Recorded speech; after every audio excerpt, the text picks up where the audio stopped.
مزید باقی چیزیں کموڈیٹیز بھی بڑھیں گی تو یہ سارا کچھ ملا کے جب رمضان 5 مئی کو غالباً سٹارٹ ہو رہا ہے تو جب رمضان آئے گا اس وقت یہ مہنگائی تمام کموڈیٹی پرائسز، بجلی پرائسز، گیس کی پرائسز، ایک تو یہ بہت زیادہ بڑھ چکی ہوں گی، دوسرا ابھی بھی کوئی پتہ نہیں ہے کہ ان کی جو مس گورننس نظر آئی ہے ہمیں بجلی کے اور گیس کے شعبے میں، کس طرح گیس کی load shedding totally man made تھی، وہ ٹوٹلی ان کی نالائکی کی وجہ سے 3 انکوائریاں کر دی ہیں، ابھی تک کسی کو نکالا نہیں گیا، کسی کو پکڑا نہیں گیا، اور اس میں سے 20 ارب روپے کا نقصان ہو چکا ہے، اور تمام پاکستان کو گیس لوڈ شیڈنگ کا بھی شکار ہونا پڑا اور زیادہ پیسے بھی نہیں دینے پڑے، ایک نہیں پکڑا گیا۔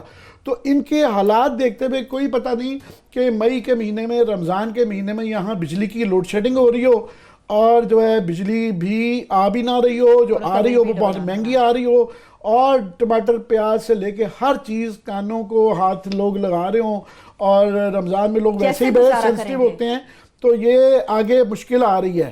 میں اس پر اینڈ تھوڑا سا کر دوں، تھوڑا سا کلوزلی کمنگ بیک، کہ یہ میکرو ہے سچویشن ہے جو اس کی وجہ سے آئی ایم ایف امپورٹنٹ ہے۔ ہاں اب یہ دوسرا پکچر ضرور ہے کہ نظر آ رہا ہے کہ مہنگائی کے حوالے سے اسد عمر صاحب خاص طور پہ وہ ٹوٹلی مجھے لگتا ہے کہ بابوؤں کے نرغے میں آ چکے ہوئے ہیں، وہ بالکل ان کی زبان جس طرح ساگ ڈار کرتے تھے، کوئی کرائسس آتا تھا تو وہ شماریات کے سٹیٹسٹکس لے کے آ جاتے تھے کہ نہیں یوں نہیں ہے یوں ہے۔ تو یہ جس طرح ہمیں پچھلے دنوں راثر صاحب کو بھی بلایا گیا، مجھے بھی بلایا گیا اور بھی صحافیوں کو بلایا گیا، اور انہوں نے کہا نہیں آپ لوگوں نے زیادہ بتایا ہے، اتنے برے حالات نہیں ہیں، یہ دیکھیں ایکسپورٹس جو ہے نا ہماری 5% بڑھ گئی ہیں، اور جو ہے اتنے پرسنٹ 9% ہماری امپورٹس گر گئی ہیں، تو 16% کا 20% کا وہ ٹریڈ گیپ کم ہو گیا، اور حالات بڑے کنٹرول میں ہیں۔ اسٹیٹ بینک کے فگرز دے رہے تھے، بعد میں شماریات کے دے رہے تھے، وہ اسٹیٹ بینک کے جب آئے تو اس طرح کے حالات نہیں ہیں۔ پھر انہوں نے اس کی ایکسپلینیشن دی کہ وہ دیکھیں نا 180 روپے کے لیے دن تک جو ہے نا وہ ایکسپورٹرز کیونکہ باہر مال رکھ سکتے ہیں تو وہ پیسہ نہیں آ رہا، اس وجہ سے یہ ہیں۔ اب پھر اگین انہوں نے بجائے اس کے کہ لوگوں کے ساتھ سمپتھائز کریں، لوگوں کو بتائیں کہ جناب یہ اس میں سے کافی ساری چیزیں ماضی کی حکومت کی وجہ سے ہیں اور دنیا بھر کے یہ حالات ہیں جس کی وجہ سے ہمیں یہ مہنگائی کرنی پڑ رہی ہے اور بالکل ہو رہی ہے، وہ اس راہ پہ نہ اسد عمر صاحب نہیں ہیں۔ لیٹسٹ جو ان کا بیان آیا ہے انہوں نے کہا کہ نہیں دیکھیں نا وہ یہ بابو یہ کرتے ہیں کہ آپ کو نا اس طرح کے فگرز دیتے ہیں جس سے آپ لوگوں کو عوام کو بیوقوف بنا سکیں۔ لیٹسٹ انہوں نے دیا کہ جناب یہ دیکھیں شماریات جو آپ مہنگائی کا کہہ رہے ہیں تو نون لیگ کی جب پہلے 7 ماہ کی حکومت تھی تو ان کی 6.5% مہنگائی بڑھی تھی، ہماری تو 1.5% بڑھی ہے، اور جو پیپلز پارٹی کے بھی جب پہلے 7 مہینے کی حکومت تھی تو اتنے بڑے تھے، وہ بھی ایک بڑا سا فگر لے کے آ گئے ہیں۔ تو پہلی بات ہے تو یہ ہے کہ جو شماریات بڑے سلیکٹیولی فگرز دیتے ہیں نا، یہ اس دھوکے میں نہ جائیں۔ اس کے اندر جو میرے جیسے ایک لے مین کو بھی نظر آ رہا ہے کہ ایک بہت بڑا جھوٹ یا ایک جو اس کا تناظر ہے وہ نہیں بتا رہے کہ جب نواز شریف کی پہلی حکومت آئی تھی اس وقت 91 روپے کا جو تھا، جو تیل کی انٹرنیشنل جو پرائسز ہوتی ہیں نا وہ ڈائریکٹلی ہماری مہنگائی سے ریلیٹڈ ہوتی ہیں، کیونکہ ہمارا سب سے بڑا امپورٹ بل تیل کا ہے۔ تیل کی جب امپورٹ کرتے ہیں اس وقت تیل کا جو پر بیرل تھا، بیرل جو ہے $91 کا تھا، ابھی 61 روپے کا ہے، $61 کا ہے فی بیرل ہے۔ ایک تو یہ سستا ہے، دوسرا اس وقت آئی ایم ایف میں ہم جا چکے ہوئے تھے اور ہم نے ساری کنڈیشنلٹیز پوری ان کی کر دی ہوئی تھیں، تو اس کے باوجود جو ہے نا مہنگائی اتنی آئی تھی، انہوں نے ابھی کافی ساری چیزیں بڑھا دی ہیں، ابھی باقی بڑھ دی ہیں۔ سو آؤٹ آف کانٹیکٹ شماریات کے ان کی بجائے کرنے کی جائے لوگوں کو ساتھ لے کے چلیں، بتائیں کہ جناب مہنگائی جو ہمیں کرنی پڑ رہی ہے یہ غلطیاں پچھلی گورنمنٹ کی تھیں، یہ انٹرنیشنل حالات ہیں، یہ ملک کے حالات ہیں، یہ بابوؤں کے اس پہ نہ رہیں۔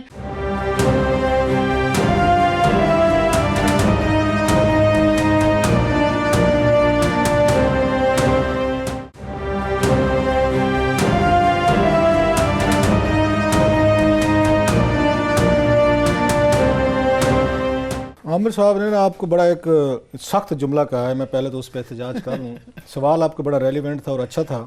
تو عامر صاحب نے کہا یہ تھڑے والا ایک انہوں نے اگنور کر دیا تھا، میں نے اگنور کیا، میں نے کہا آپ بات کر لیں اس کے بعد۔ میرا خیال ہے اس میں تھوڑی سی جاتی والی بات، اس کی وجہ ہے یہ تھڑے والی بات کیسے نہ کی ہے جب ملک کا پرائم منسٹر جو ہے آپ کو مسلسل پچھلے 10 سالوں میں ایک ہی بات رپیٹ کرتا رہے کہ IMF کے پاس ہمیں جو لوگ جاتے ہیں وہ کرپٹ ہوتے ہیں، وہ برے ہوتے ہیں، وہ غلط ہوتے ہیں، اور میں تو خودکشی کر لوں گا اگر مجھے جانا پڑا. تو اس کے بعد یہ تھڑے والی گفتگو بنتی ہے سر، تھوڑی سی میرا خیال ہے. اب یہ نہیں ہو سکتا ہے کہ اگر یہاں پہ گیلانی صاحب یا زرداری صاحب یا آپ کہہ سکتے ہیں یہ نواز شریف صاحب اگر IMF کے پاس جائیں تو ان کا جانا حرام ہے، عمران خان جائے گا تو ان کا جانا ان کا بالکل حلال ہے، عین اسلامی ہے، لہٰذا ان پہ نہ کوشچن ہو سکتا ہے، نہ ڈیبیٹ ہو سکتی ہے، نہ ان پہ آ کے انالیسز ہو سکتے ہیں. اس لیے بھی تھوڑی سی میرا خیال ہے نا، کیونکہ عمران خان صاحب آج کل بالکل کیئر نہیں کرتے کہ جو کچھ ماضی میں کہتے رہتے ہیں، اب انہیں کوئی پرواہ نہیں ہے کہ اب میں جو کچھ بھی کر رہا ہوں اور جیسے بھی کر رہا ہوں لوگ مانے یا نہ مانے. ان کا وزٹ کا بڑا گہرا تعلق تھا جس کو رنگ دیا گیا ہے اس کا دبئی والا کہ دبئی کے حکمران کو انہوں ملنا تھا. بیسیکلی یہ انہی کی ہی شرط تھی IMF کی. جناب اسد عمر صاحب، ہم آپ کی بات پہ یقین نہیں کرتے، آپ اپنے وزیر اعظم صاحب کو ہمارے سامنے بٹھائیں، آپ جو کنڈیشنلٹیز ہمارے ساتھ طے کر رہے ہیں یہ وزیر اعظم ہمیں بیٹھ کے کمٹمنٹ دے کہ وہ اس کو پورا کریں گے. یہ ملاقات یہ کوئی آپ کی اتفاقیہ ملاقات نہیں ہے. ہمارے لیڈرز جوش میں آ کے یہ پاکستانی عوام کو سمجھتے ہیں گھاس کھاتے ہیں، اور یہ ٹھیک سمجھتے ہیں. ویسے بھٹو صاحب بھی ٹھیک سمجھے تھے کہ 1000 سال کا نعرہ لا کے انہوں نے ایک پاکستان آپ کہہ سکتے ہیں پاکستان الٹرا نیشنلزم جو تھا اس کو ابھارا انہوں نے 65 کی وار اور بعد میں جو کچھ ہوا.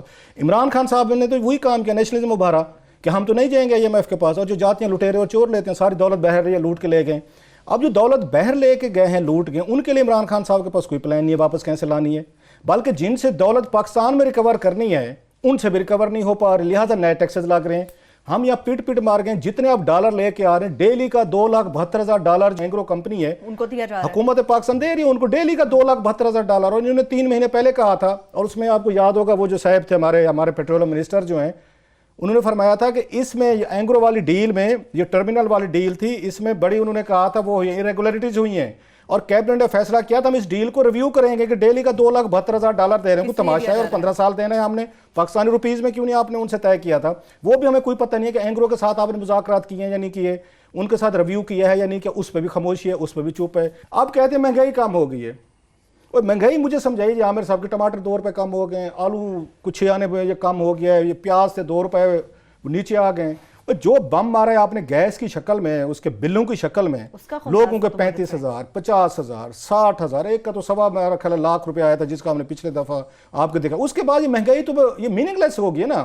اور آپ ٹھیک کہہ رہے ہیں، کیبنٹ کو یہ بریف کیا جا رہا ہے، عمران خان صاحب کو یہی بتایا جاتا ہے کیبنٹ میں، کیونکہ ان کے پاس کوئی کاؤنٹر ان کے پاس وہ ہے نہیں کہ وہ اس کو چیک کریں کہ جناب یہ مجھے یہ آگے فگر ٹھیک بتا رہے ہیں یا مجھے غلط بتا رہے ہیں. سو عمران خان صاحب بھی ان پہ ٹرسٹ کر کے بیٹھے ہوئے ہیں.